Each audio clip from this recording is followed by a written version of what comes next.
Bienvenue sur notre chaîne Biographie chrétienne.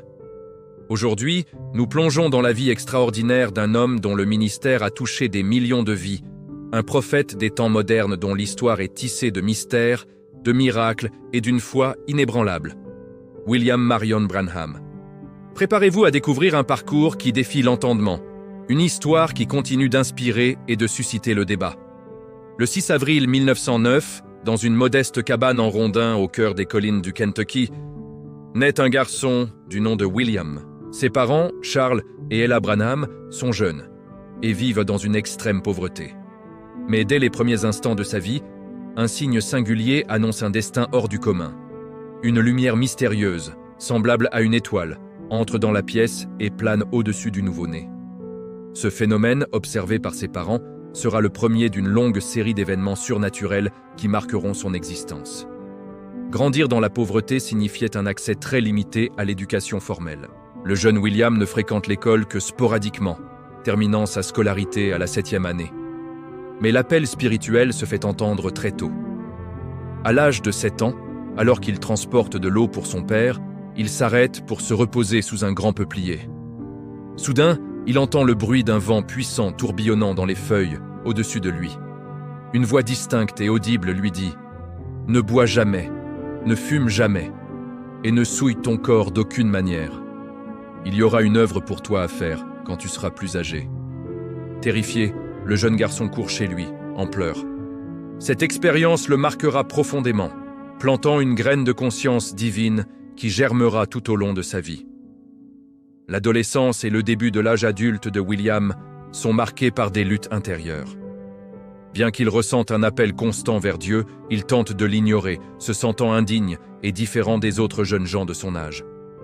Il cherche sa voie dans le monde, s'essayant même à la boxe professionnelle sous le nom de Billy the Kid du Kentucky.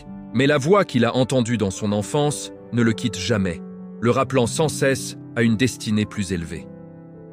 C'est à cette période qu'il rencontre Amelia Hope Brombach, une jeune femme douce et pieuse. Ils tombent amoureux et se marient en 1934. Ensemble, ils ont 2 enfants, Billy Paul et Sharon Rose. Pour la première fois, William connaît un bonheur simple et profond. Il devient pasteur d'un petit tabernacle et tout semble enfin trouver sa place.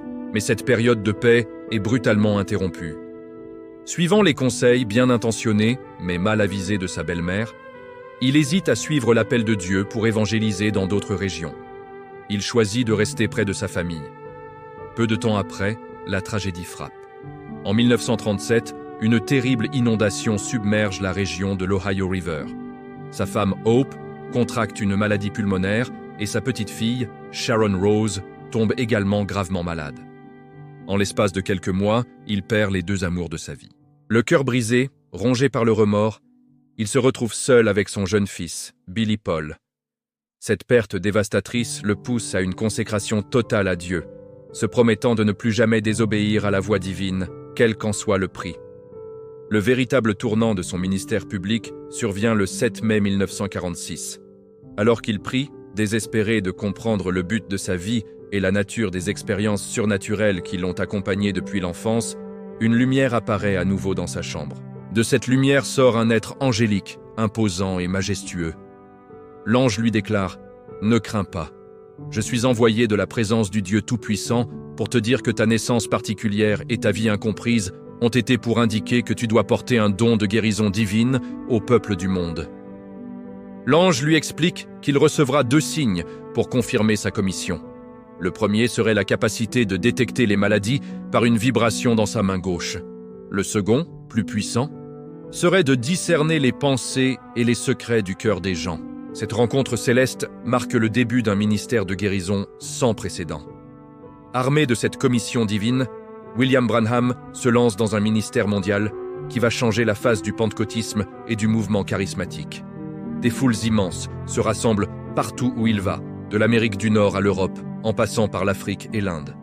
Les témoignages de guérison miraculeuse se comptent par milliers. Des aveugles recouvrent la vue, des sourds entendent, des paralysés marchent. Les journaux de l'époque relatent des événements stupéfiants. Mais au-delà des guérisons physiques, c'est le don de discernement qui captive les foules.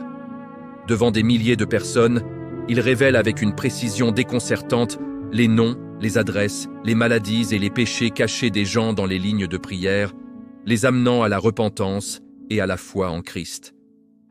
Des photographes capturent à plusieurs reprises une colonne de feu surnaturelle planant au-dessus de sa tête lors de ces réunions. Une image qui deviendra emblématique de son ministère. L'un des événements les plus mystérieux et significatifs de sa vie se produit en février 1963.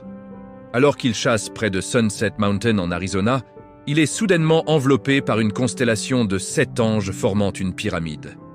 Le bruit est assourdissant, comme celui d'un avion brisant le mur du son. Cette expérience visionnaire, confirmée par un phénomène nuageux spectaculaire photographié et publié dans le magazine Life, est pour lui le signal divin pour retourner dans son église à Jeffersonville, Indiana.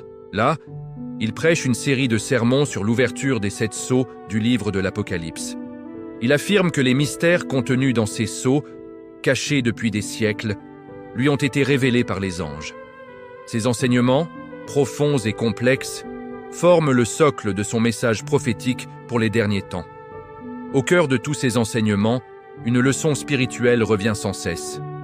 La consécration totale et l'abandon à la volonté de Dieu. Sa propre vie est un témoignage de ce principe. Il a appris dans la douleur que l'obéissance à la voix de Dieu prime sur le confort personnel, les opinions des autres et même les liens familiaux les plus chers. Il enseigne que pour que Dieu puisse utiliser une personne, celle-ci doit mourir à sa propre volonté, à ses ambitions et à son ego. C'est seulement dans un état de soumission complète que le Saint-Esprit peut prendre le contrôle et accomplir des œuvres puissantes. Il compare souvent le croyant à une argile entre les mains du potier, souple, malléable et prête à être façonnée selon le dessein du Maître. Cet appel radical à la sainteté et à la séparation du monde est une pierre angulaire de son message. Le 18 décembre 1965, la vie terrestre de William Branham prend fin de manière tragique. Alors qu'il rentre chez lui avec sa famille pour les vacances de Noël, sa voiture est heurtée de plein fouet par un conducteur ivre. Il est grièvement blessé et, après plusieurs jours de lutte, il décède le soir de la veille de Noël, à l'âge de 56 ans. Sa mort soudaine est un choc pour ses millions de disciples à travers le monde. Pourtant, son héritage spirituel perdure. Ses plus de 1000 sermons enregistrés sont traduits en des dizaines de langues et continuent d'être étudiés par des croyants qui voient en lui l'accomplissement de la prophétie de Malachie 4, un prophète envoyé pour préparer la seconde venue de Christ. Son influence reste immense et sa vie continue d'être un sujet de fascination, d'inspiration et de controverse. La vie de William Branham est une saga de foi, un témoignage puissant de ce qui peut arriver lorsqu'un homme s'abandonne entièrement à Dieu. Son parcours nous rappelle que Dieu peut choisir les instruments les plus humbles pour accomplir des choses extraordinaires. Que vous soyez familier avec son ministère ou que vous le découvriez aujourd'hui, son histoire nous invite tous à nous interroger sur notre propre relation avec le divin et sur l'appel que Dieu a peut-être placé dans nos vies. Merci d'avoir regardé cette biographie. Si cette histoire vous a touché ou inspiré, n'oubliez pas de laisser un j'aime et de partager cette vidéo avec vos amis et votre famille. Pour ne manquer aucune de nos prochaines explorations dans la vie des grandes figures de la foi, abonnez-vous à notre chaîne Biographie chrétienne et activez la cloche des notifications. Que la grâce et la paix de notre Seigneur Jésus-Christ soient avec vous. Que sa lumière illumine votre chemin, que sa force vous soutienne dans les épreuves et que son amour remplisse vos cœurs.